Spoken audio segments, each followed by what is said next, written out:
When you travel to China, you're here to explore, see the sights, and dive into the local culture. But there is a massive hidden gem of an experience that most travel guides completely overlook: China's incredible shared bike network. Imagine skipping the confusing bus routes, bypassing the crowded taxi lines, and having the absolute freedom to wander down any hidden alleyway, traditional hutong, or vibrant food street whenever you want.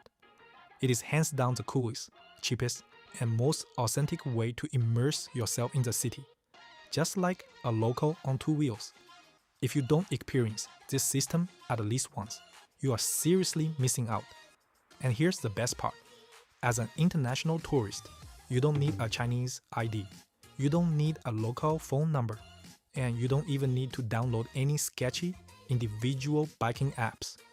All you need is your phone, your passport, and the apps you already have. Intrigued?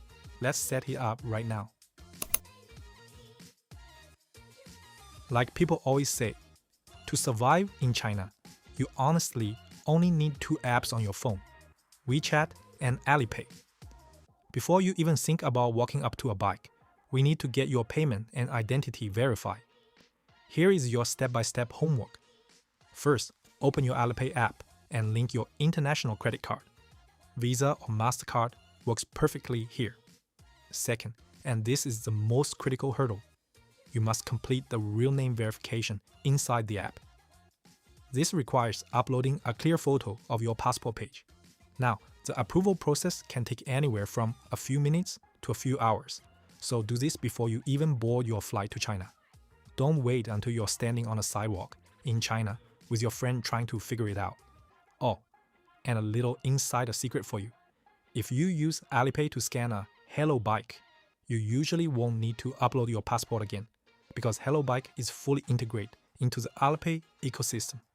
Your identity is already verified. Finally, when you scan your very first bike, a digital user service agreement will pop up. Check the boxes to agree and enable autopay. This means later on, you can just lock the bike and walk away. No manual typing or passwords required for payment. You must fully pay off your previous ride's balance before the system allows you to unlock your next bike.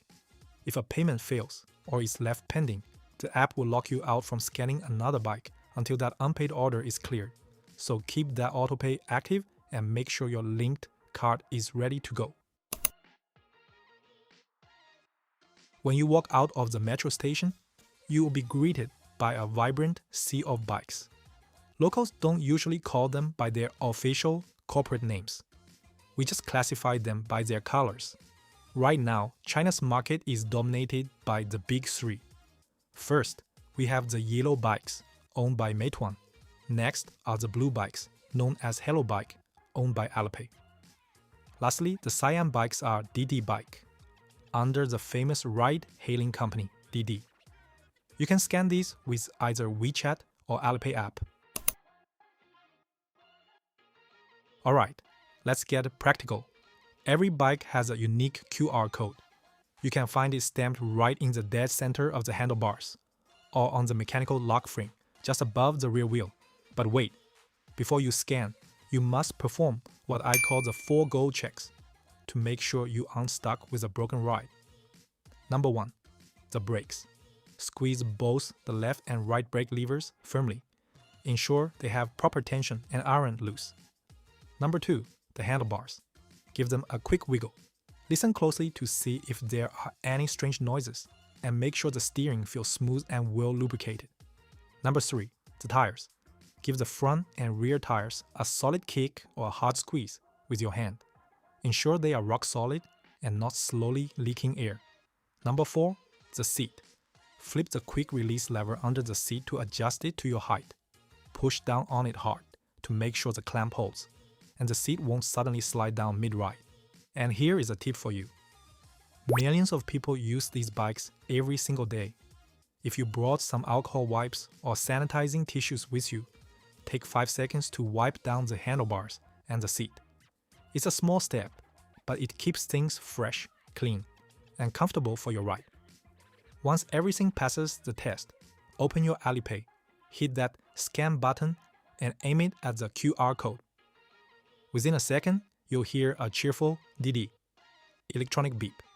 The smart lock will automatically disengage, and your app timer officially begins.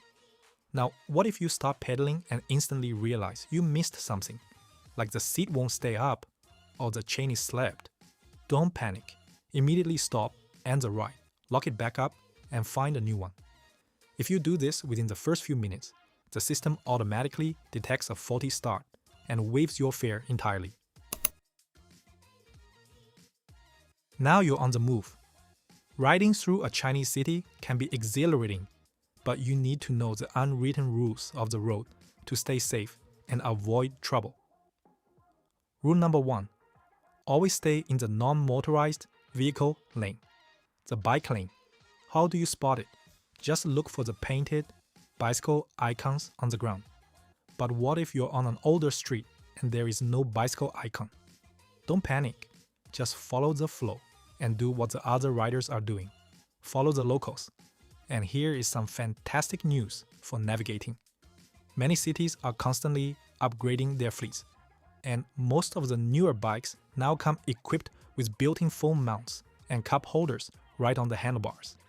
This means you don't have to constantly pull your phone out of your pocket or awkwardly ride one-handed just to check if you missed a turn on your map. You can just snap your phone into the cradle, keep both hands on the bars, and cruise safely. Rule number 2, never ride against the flow of traffic, and absolutely do not carry passengers. You'll notice these shared bikes are structurally designed without a rear seat to prevent this. Now, in some cities, you might see shared electric bikes instead of pedal bikes. Those are faster, but note that they only come equipped with exactly one mandatory riding helmet for the driver. No passenger allowed. During rush hours, you will often see assistant traffic police standing at major intersections checking for helmets. If they catch you riding an e-bike without wearing that helmet, they will pull you over. Best case scenario, you get a verbal warning. Worst case, you get hit with an on-the-spot fine. So always strap it on. Lastly, pay attention at massive intersections. Many Tier 1 cities have dedicated traffic lights explicitly featuring a glowing bicycle icon. Obey those lights strictly, even if the pedestrian light says something else. This is the segment where almost every traveler ends up losing money or getting frustrated, the return. You cannot just drop your bike on a street corner and walk away when you're done. China utilizes highly precise GPS geofencing. Open your app map and you will see a bunch of blue boxes marked with a P. You must park inside the boundaries. What happens if you carelessly abandon your bike in a red-shaded no parking zone? You will be penalized with a dispatch fee ranging from 5 to 20 yuan to pay a worker to haul it away. Once you are safely inside the P zone, it's time to lock it. Open your app and tap End Ride. The lock will automatically click shut. Thank you for watching. If you found this video helpful for your upcoming trip to China, smash that like button and share this video with anyone you know who's traveling here soon.